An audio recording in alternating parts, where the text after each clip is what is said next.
Halo, berjumpa lagi dengan saya, Pendeta Chandra Gunawan. Hari ini kita akan melanjutkan pelajaran kita dengan eksposisi surat Yakobus, dan hari ini kita akan membicarakan kalimat ketiga dari Yakobus pasal yang pertama, yaitu di dalam ayat yang keempat.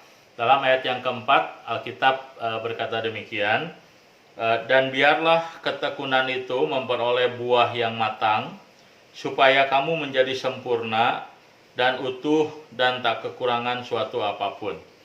Nah, jadi ini adalah kelanjutan dari pembahasan yang Yakobus bicarakan sebelumnya dalam kalimat yang kedua, di mana Yakobus menegaskan bahwa ketika orang percaya atau seandainya orang percaya menghadapi berbagai macam penderitaan yang merupakan sebuah ujian iman, orang percaya harus melihatnya, memandangnya dengan sebagai sebuah sukacita. Kenapa?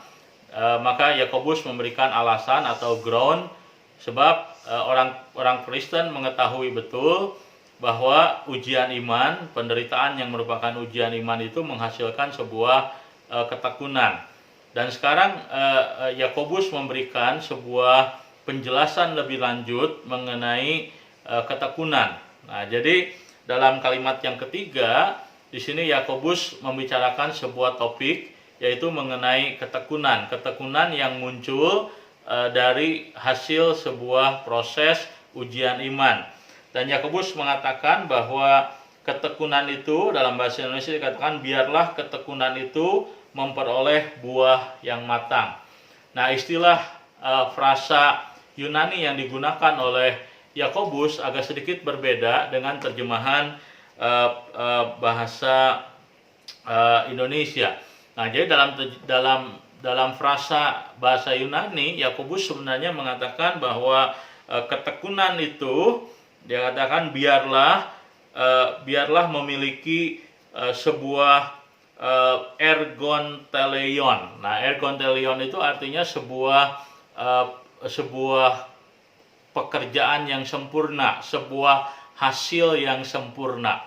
Nah, jadi Yakobus menegaskan bahwa ketekunan yang merupakan buah dari yang diproduksi, yang merupakan hasil daripada ujian iman, itu akan memiliki hasil yang sempurna.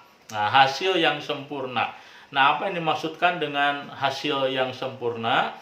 Nah, di dalam Alkitab, waktu Alkitab berbicara soal sempurna, nah sempurna itu bisa menunjuk kepada dua hal. Sempurna itu bisa menunjuk kepada satu sisi kondisi tanpa kekurangan, kondisi tanpa kelemahan, kondisi tanpa cacat, atau sempurna juga bisa menunjuk kepada kondisi yang lengkap, kondisi yang utuh, kondisi yang tidak timpang.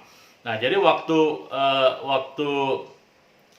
Yakobus mengatakan bahwa ketekunan itu hendaklah mempunyai hasil yang sempurna, ataupun hendaklah menghasilkan sesuatu yang utuh.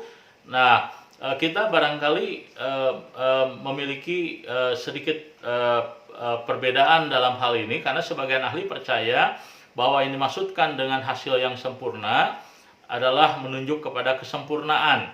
Jadi sebagian ahli percaya bahwa ketekunan itu akan menghasilkan sebuah kesempurnaan.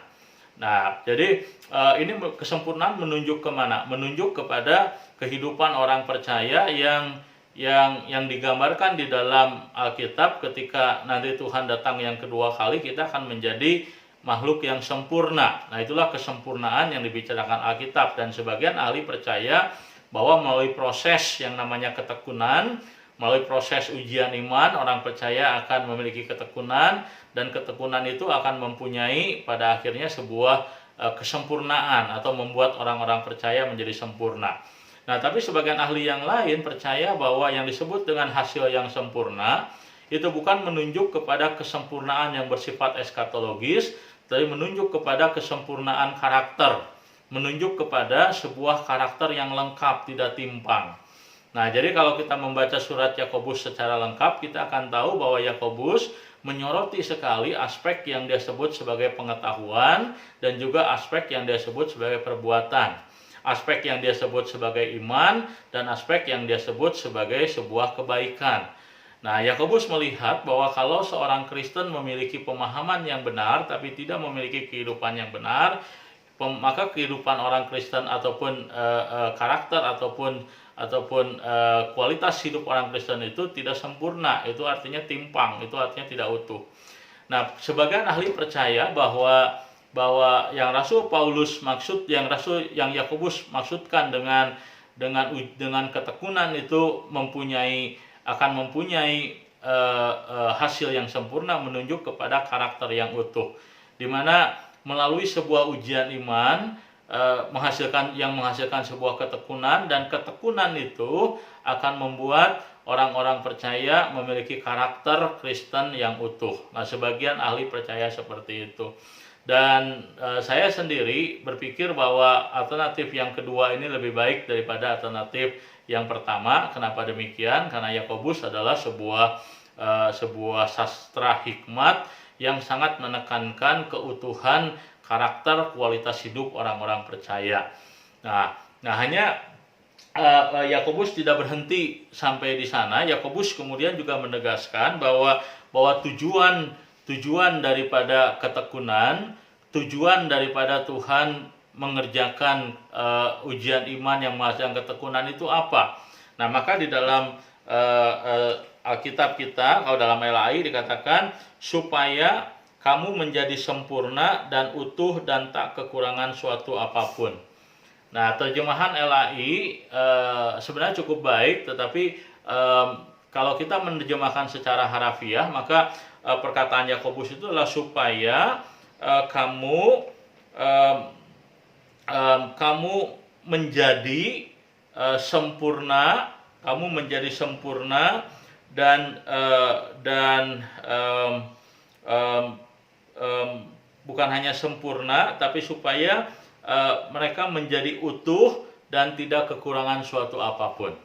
Nah, jadi kembali Yakobus mengatakan bahwa tujuan daripada orang-orang percaya memiliki ketekunan adalah supaya ketekunan itu menghasilkan sebuah karakter yang utuh, karakter di mana orang-orang percaya bukan hanya memiliki iman, tapi juga menghidupi iman yang dia miliki, dan tujuannya adalah supaya mereka menjadi. Nah, ini dikatakan mereka menjadi sempurna, utuh, dan tidak kekurangan suatu apapun. Nah, baru di dalam anak kalimat ini kita melihat tujuan akhir daripada keutuhan karakter orang-orang percaya adalah supaya nanti ketika Tuhan Yesus datang yang kedua kali, manusia betul-betul ataupun orang-orang percaya memiliki kualitas hidup yang sempurna, yang disempurnakan oleh Tuhan.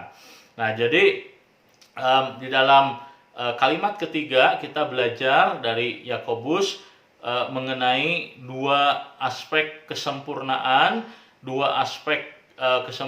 yang akan dikerjakan oleh Tuhan melalui ujian iman. Nah, ujian iman menghasilkan ketekunan, dan kalau orang percaya memiliki ketekunan, maka ketekunan itu kemudian akan membuat orang-orang percaya memiliki karakter yang utuh. Dia bukan hanya memiliki pemahaman iman yang baik, tapi dia juga memiliki kehidupan yang benar. Dan kalau orang percaya memiliki kehidupan seperti tadi, kehidupan yang benar, pemahaman yang benar, memiliki kehidupan yang utuh, maka satu kali dia akan menjadi sempurna. Satu kali Tuhan akan menyempurnakan dia. Satu kali ketika Tuhan datang yang kedua kali, dia akan betul-betul memiliki kesempurnaan hidup. Nah, itulah yang kita bisa pelajari di dalam surat Yakobus, khususnya di dalam kita mempelajari mengenai kaitan antara ujian iman dengan kaitan tujuan daripada ujian iman dan hasil akhir yang Tuhan inginkan dari ujian iman tersebut. Kiranya melalui video ini kita boleh belajar sesuatu mengenai ajaran Yakobus mengenai ujian iman dan kesempurnaan. Tuhan memberkati kita sekalian.